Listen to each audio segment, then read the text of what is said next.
বহু প্রতীক্ষার পরে আকাশ ভেঙে বৃষ্টি নামে। নমস্কার বন্ধুরা, সবাইকে স্বাগত আর আমার চ্যানেলে। আজকে আবার একটা ভিডিও নিয়ে চলে আসছি যে আমাদের চুয়াডাঙ্গা জেলায় প্রথম বৃষ্টি। দেখুন আকাশ মানে অনেকটা গরম, 44-45 ডিগ্রি তাপমাত্রা হওয়ার পরে আমাদের এখানে এই যে বৃষ্টির মুখ দেখলাম আমরা।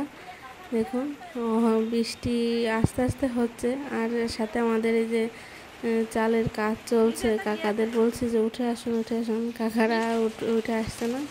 চালের কাজটা শেষ করে তারপরে আসতে চাচ্ছে, কিন্তু বৃষ্টি কিন্তু ভালোই টুকটাক করে ভালোই হচ্ছে, সাথে সাথে বাতাসও আছে বৃষ্টির সাথে সাথে।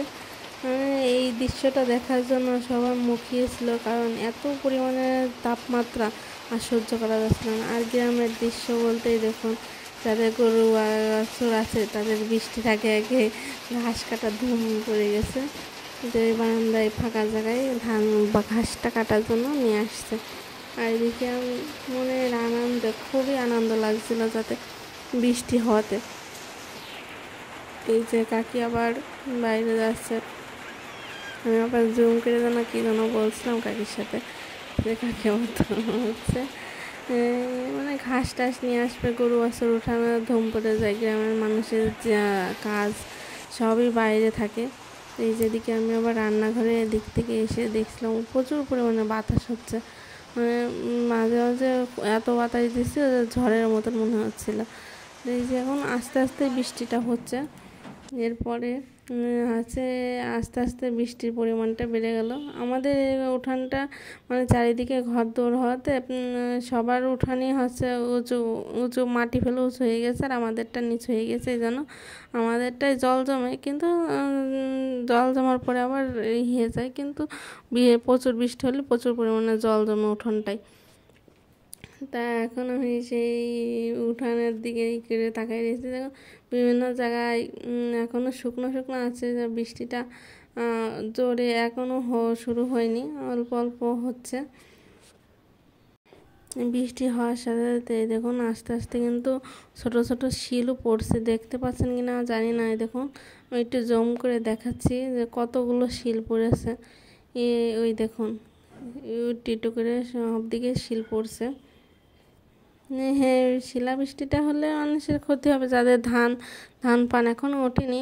ধান পান উঠে গিয়েছে সবারই প্রায়, কিন্তু যাদের দেরিতে লাগানো তাদের উঠেনি, তাদের একটু সমস্যা হবে শিলাবৃষ্টির জন্য। তাছাড়া কোনো সমস্যা নেই।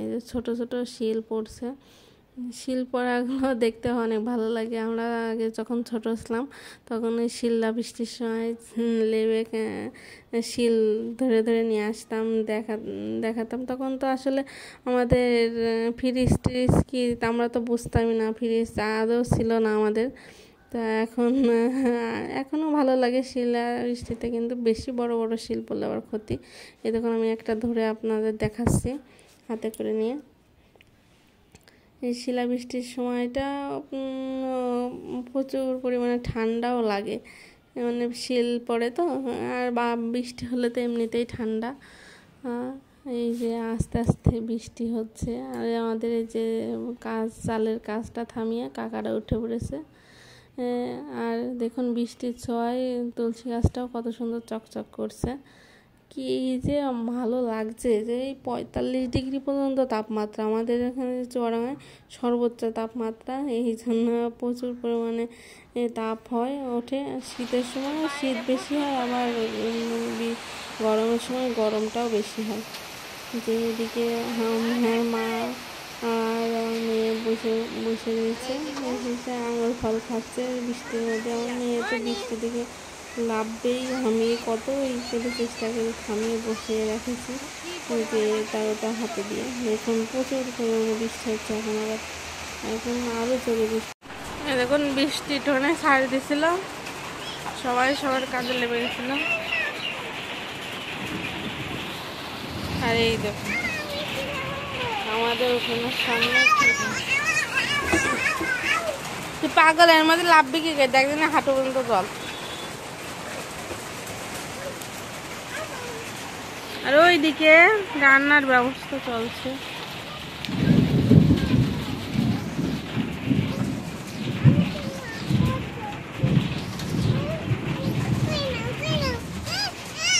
আসছে, আমি ছাতি নিয়ে আসি। এই দেখুন আমাদের বাড়ির মধ্যে কি অবস্থা, আর খামারেও একই অবস্থা। আমি গেট দিয়ে বেরিয়ে যাচ্ছি,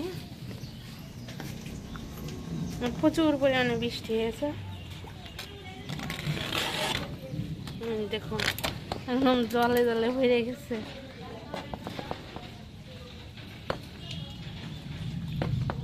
এত পরিমাণে বৃষ্টি হয়েছে, এই বৃষ্টিটা আসলে দরকার ছিল, কারণ প্রচুর পরিমাণে রোদ, 43-44 ডিগ্রি করে এমনভাবে কয়েকদিন খুব রোদ তাপমাত্রা ছিল। এখন মেঘের অবস্থা, এখনো মেঘ কাটেনি, এখনো বৃষ্টি হবে। দেখুন গাছপালাগুলো আবার নতুনভাবে জীবন ফিরে পেয়েছে। যে তাপমাত্রা, তার মধ্যে গাছপালা, আমরাই রোদের মধ্যে থাকতে পারছি না, আর গাছপালাগুলো তো আরো, যে কচুর গাছগুলো দেখুন পুড়ে পুড়ে গিয়েছে পাতাগুলো। এই যে আমি দাঁড়িয়ে রয়েছি, একদম প্রায় হাঁটু পর্যন্ত জল হয়ে গেছে খামারটায়, আমাদের খামারে। এই যে যাওয়া আসার রাস্তা, এই যে রাস্তার এখান দিয়ে জল জমে গেছে। চলুন, আমাদের পুকুরটা একদম মারা গেছিল, মাছ ধরতে হচ্ছিল, পুকুরে মাছগুলো সব মরে যাচ্ছিল। তো দেখে আসি আমাদের পুকুরে কতখানি জল হয়েছে। এখন কি পরিমাণে বৃষ্টি হয়েছে, মাটি কেটে কেটে চলে গেছে।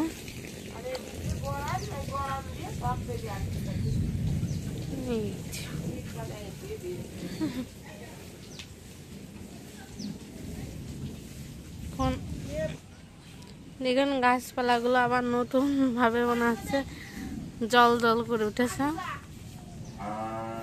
দেখুন কি পরিমাণ, এই দেখুন এই কচু পাতাগুলো দেখুন রোদের তাপে পুড়ে গেছিল, দেখছেন? একদম কচুর পাতাগুলো রোদের তাপে সহ্য না করতে পুড়ে গেছিল। এখন এই বৃষ্টি হওয়াতে আবার নতুন ভাবেই হবে। এই যে জামরুলগুলো, এই জামরুলগুলো বৈশাখ মাসের দিকে খাওয়ার উপযোগী হয়ে যায়, বৃষ্টির অভাবে জামরুলগুলো বড় হয় না। এই জামরুলগুলো লাল জামরুল, একটু পরিপক্ক হলে একদম পুরোপুরি লাল হয়ে যাবে। দেখুন কি সুন্দর দেখাচ্ছে, মানে প্রাকৃতিক দৃশ্যটাই আলাদা রকম হয়ে গেছে বৃষ্টির জন্য, আলাদা একটা মাত্রা এনে দিচ্ছে বৃষ্টিতে। আর এই যে এদিকে আমাদের সব পাখিগুলো সব অনেক দিন পর স্নান টান করে একদম নতুন ভাবে স্নান করে উঠলো। আর আমাদের এদিকে এই যে নতুন রান্নাঘরটা হচ্ছিল, টালিটা বৃষ্টির আগেই দেওয়া হয়ে গেছিল, সেতে টালিগুলো একটু ময়লা ছিল, সেইগুলো বৃষ্টির কারণে এই যে ধুয়ে গেছে। টালির ঘরটা না দেখতে অনেক সুন্দর লাগে। এই দেখুন, এর নিচে এখনো কিছুই করা হয়নি, উপরে ছাউনিটা দেওয়া হয়েছে। এরপরে এখানে এই যে আমাদের পুকুরেতে মনে করছিলাম পাকের কাদা নিয়ে এসে কি করবো নিচে, তা এখন তো পুকুরে অনেক জল হয়ে গেছে। দেখুন প্রচুর পরিমাণে বৃষ্টি হয়েছে, পুকুর একদম কানায় কানায় ভরে গেছে। মাছগুলো আবার নতুন ভাবে জীবন ফিরে পাবে।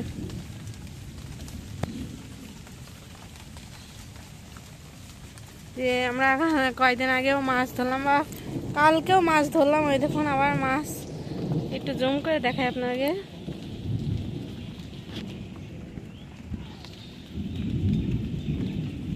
দেখেন কত পরিমাণ জল এসে গেছে,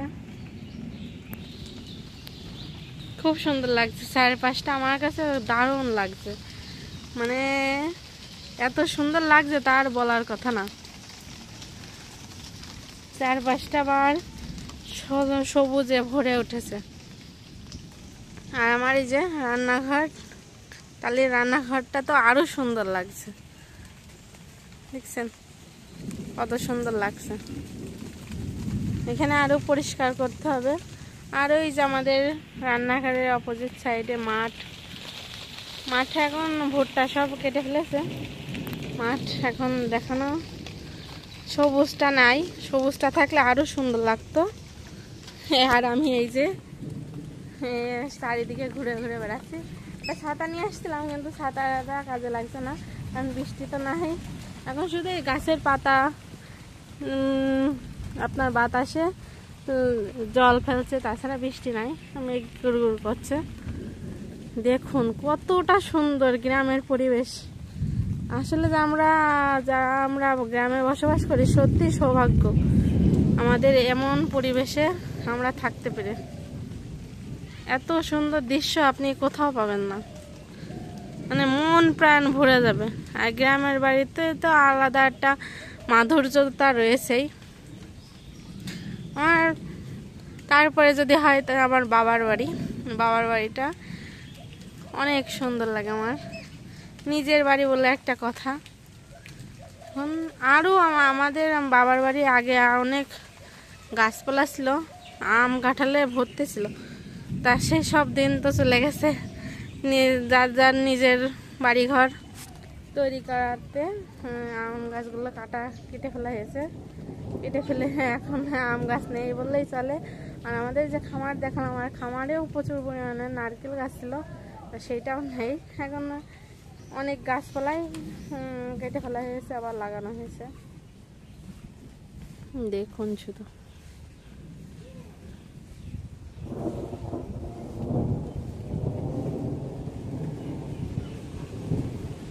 এই যে সবাই যার যার মতন যার যার ঘর বাড়ি বসে রয়েছে, আর আমরা ভাই বোনরা মিলে পরিদর্শন করে বেড়াচ্ছি কার বাড়ি কি হচ্ছে।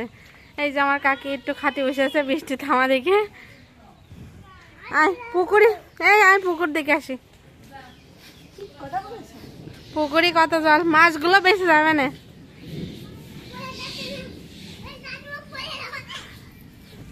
এই যে আমগুলো একটু বড় হবে না বলো কি?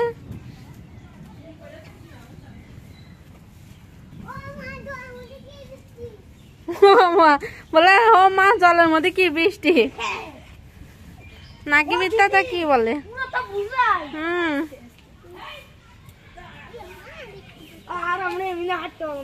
দেখুন কত পরিমাণে জল হয়ে গেছে, মাছগুলো বেঁচে যাবে না, আর মাছ খাইতে হবে না। এখন একদম অন্ধকার হয়ে আসছে, এখন 5:30 বাজে, তাই এখনই মনে হচ্ছে সন্ধ্যাবেলা। খুব সুন্দর লাগছে।